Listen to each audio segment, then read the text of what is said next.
Mami, kung ano yung proper noun, common noun, Mami? Ano? I-explain ko sa'yo. O, sige.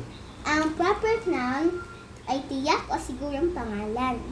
Halimbawa, Pia, Aguinaldo, Independence Day. SM, Robinson. Mm. Ang common noun ay hindi sigurong pangalan. Katulad ng kuya. Di alam natin kung anong pangalan ng kuya. Yung lapis, para maging pantangi, Mongol.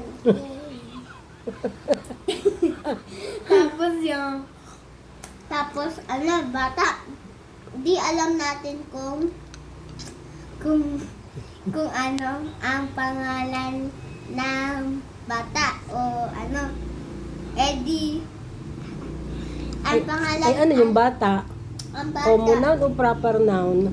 Siyempre, pag may pangalan, Eddie Mikamo. Pag may pangalan ni ano? Yes.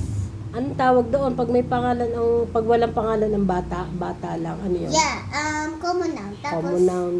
yung Ah. proper noun ay pag Mikamot. Pag? Mikamot. Ano may kamot? Ano yun?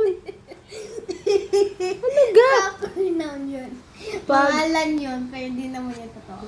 Ah, ang pangalan ay kamot? Ano, may ka? Uy na.